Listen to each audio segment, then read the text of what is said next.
মোৰ এতিয়া কি হ'ব মই এতিয়া কি কৰিম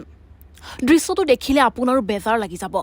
আপুনি যদি জীৱনত কেতিয়াবা হলেও খেতি কৰি পাইছে তেনেহলে অনুভৱ কৰিবলৈ সক্ষম হ'ব এই বৃদ্ধজনৰ দুখ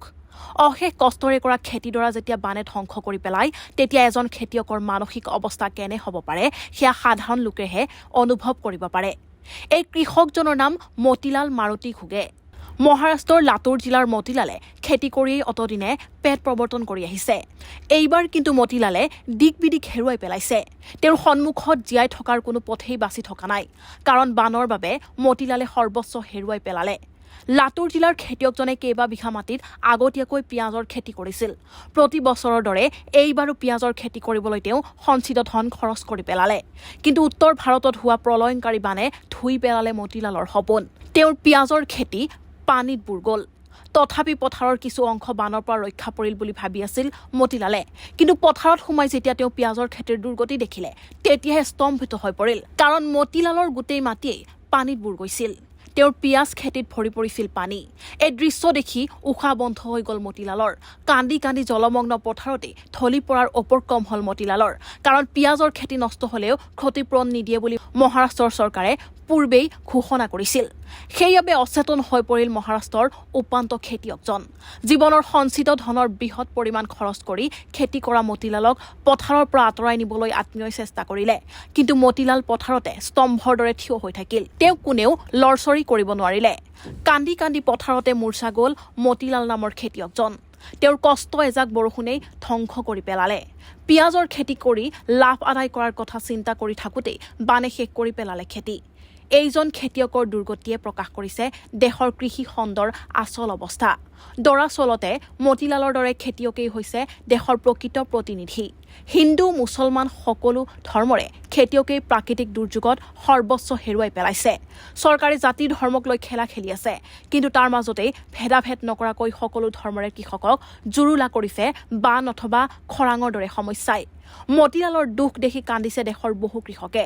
তেওঁলোকে বুজি পাইছে নিথৰুৱা মতিলালৰ বেদনা মোৰ এতিয়া কি হ'ব মই এতিয়া কি কৰিম দৃশ্যটো দেখিলে আপোনাৰো বেজাৰ লাগি যাব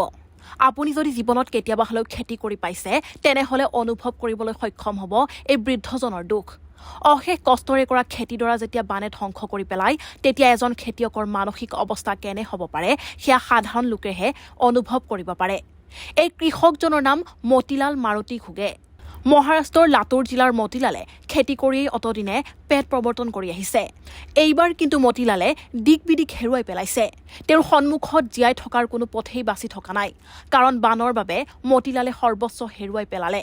লাতুৰ জিলাৰ খেতিয়কজনে কেইবা বিঘা মাটিত আগতীয়াকৈ পিঁয়াজৰ খেতি কৰিছিল প্ৰতি বছৰৰ দৰে এইবাৰো পিঁয়াজৰ খেতি কৰিবলৈ তেওঁ সঞ্চিত ধন খৰচ কৰি পেলালে কিন্তু উত্তৰ ভাৰতত হোৱা প্ৰলয়ংকাৰী বানে ধুই পেলালে মতিলালৰ সপোন তেওঁৰ পিঁয়াজৰ খেতি পানীত বুৰ গ'ল তথাপি পথাৰৰ কিছু অংশ বানৰ পৰা ৰক্ষা পৰিল বুলি ভাবি আছিল মতিলালে কিন্তু পথাৰত সোমাই যেতিয়া তেওঁ পিঁয়াজৰ খেতিৰ দুৰ্গতি দেখিলে তেতিয়াহে স্তম্ভিত হৈ পৰিল কাৰণ মতিলালৰ গোটেই মাটিয়েই পানীত বুৰ গৈছিল তেওঁৰ পিঁয়াজ খেতিত ভৰি পৰিছিল পানী এই দৃশ্য দেখি উশাহ বন্ধ হৈ গ'ল মতিলালৰ কান্দি কান্দি জলমগ্ন পথাৰতে ঢলি পৰাৰ উপক্ৰম হ'ল মতিলালৰ কাৰণ পিঁয়াজৰ খেতি নষ্ট হলেও ক্ষতিপূৰণ নিদিয়ে বুলি মহাৰাষ্ট্ৰৰ চৰকাৰে পূৰ্বেই ঘোষণা কৰিছিল সেইবাবে অচেতন হৈ পৰিল মহাৰাষ্ট্ৰৰ উপান্ত খেতিয়কজন জীৱনৰ সঞ্চিত ধনৰ বৃহৎ পৰিমাণ খৰচ কৰি খেতি কৰা মতিলালক পথাৰৰ পৰা আঁতৰাই নিবলৈ আত্মীয়ই চেষ্টা কৰিলে কিন্তু মতিলাল পথাৰতে স্তম্ভৰ দৰে থিয় হৈ থাকিল তেওঁক কোনেও লৰচৰি কৰিব নোৱাৰিলে